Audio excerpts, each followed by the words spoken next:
Well, happy Sunday, my friends. It's approximately day one, two, or three of my 20 days off for the summer break. And I finally got a day to just kind of kick back and relax and decompress. Was able to sleep in, right? Catch up on that a little bit. And I'm sitting here watching You've Got Mail, because God bless all those movies with Meg Ryan. Like, I don't know what was going on back in the 90s that we needed so many uh, comedy dramas. So, dramedy commas, I don't know what they were called. So, were they called something? I believe they were called something. They were uh, like romantic comedies, but they're not really a romantic comedy in the realest sense of the term because they're more dramedy, right? They were more drama comedy with the reality of a romance, but the romance wasn't really, the thing about it. Anyway, so I'm watching You've Got Mail and I'm drinking coffee. I'll probably find myself watching When Harry Met Sally after this because I'll switch into like editing mode. And it hit me the realization that, you know, I already knew it ahead of time, so don't come at me in the comments. Like, but yeah, like Nora Ephron is never gonna is never gonna take any of my published works and turn them into a Nora Ephron movie like that. Like, I think we all kind of like would chuckle a little bit if we saw passages of our life in Nora Ephron style. Just because we lived in a world that looked like that at one time. And no, I don't mean some kind of, weird, sterile, hokey, whitewashed world of, oblivious privilege or anything like that. Because I know some people, you know, love to make that argument with a lot of these movies. I get it. I've heard every argument against every film genre that's out there, and this is one of them. But it's just people living their lives in the 90s at the time. And Nora Ephron was very big, and she was very good at telling stories from a woman's perspective about a woman's life in America and dealing with all the different realities that go along with the pressures of class and money and business and opportunity.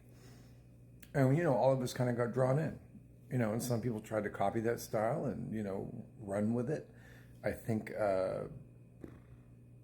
like Notting Hill is one of those that kind of picked up that and tried to duplicate it. And like Notting Hill is another one that I truly love that movie. It's such a beautiful movie. But you know that was a whole thing from like from like late 80s with Four Weddings and a Funeral forward.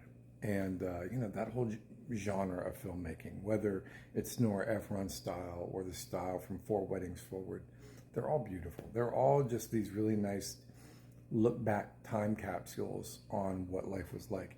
You've Got Mail opens up with Greg Kinnear lambasting and talking bad about the advent of technology and talking about, he doesn't, get into stuff like I would, like talking about like digital midnight and the shift from the analog into the digital. But he talks about how technology is like ruining the workplace and people are too busy playing solitaire on their computers versus actually doing real work. What are you going to say about that, right? What are you going to say about that? So, anyways, I'm decompressing. I'm here at home. I'm drinking a lot of coffee. I'm watching the fish in my freshwater tank today, just because those guys they only die of old age because that tank is so stable. It's a 120-gallon plexiglass tank. All those dudes are loving life. If I could turn this camera around, I would. Maybe I'll splice in a few moments of the tank at the very end for you. How about that? But yeah, I'm just kind of glad to be off, and I'm gonna be editing my book, Come Up Screaming. I've taken a break for a moment of editing my television show The Last Van Gogh, right? Which is about the last Van Gogh. Yeah, you heard that right. You heard that right. You know, I think I told you guys, like, with that book Come Up Screaming, it was a book I wrote from 2012 to 2016. I was kind of on the downslope of my relationship with my publisher. They were changing staff and stuff, and they didn't like me at that point because I had said some things in some of my other writings that they didn't care for. That's kind of what's been made clear to me.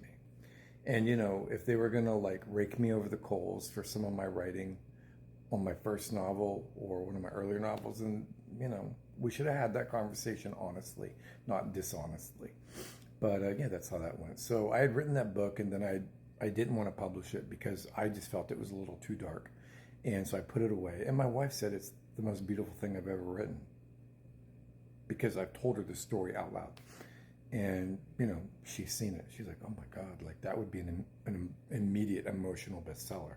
Yeah, maybe 15, 20 years ago, it absolutely would have like bought me a new house and kept the pool heated. But I think anymore, most people are just not reading like they used to. But so I've been editing that, and I had completed it. It was on a hard drive. I thought I lost it forever. And then I found an older version that was like 120 some odd pages, but it had all my typed up outlines and all my typed up notes and all my stuff in there in a file. So I was telling somebody else, my friend who's my editor, Courtney, I was talking with her, and I told Courtney, I'm like, it's easy to rewrite that. What's going on with this damn thing? It's easy for me to rewrite that last 170 pages, 200 pages, whatever it was, because you've done it once. And if you're a writer and you're seeing this, you know that first drafts are good, but second drafts are better. Third drafts are better as well. And oftentimes, a second draft from scratch is usually fantastic because you bridge what you know and what you've written, and then you're bridging it a third time, and it just looks so much nicer when you're done. But yeah, that's my writing advice. 7 minutes in, that's what's happening today. It's Sunday. Happy Sunday. Back in the desert, not in Los Angeles, and I'm gonna watch You've Got Mail. Yeah, okay. Let me know if you got questions. Pass them on. I'm getting a lot of feedback about all those videos about baby boomers and Gen X and millennials and Gen Z, which that conversation started back in late June. Remember that we were talking about Gen Z stare? That's where it all began.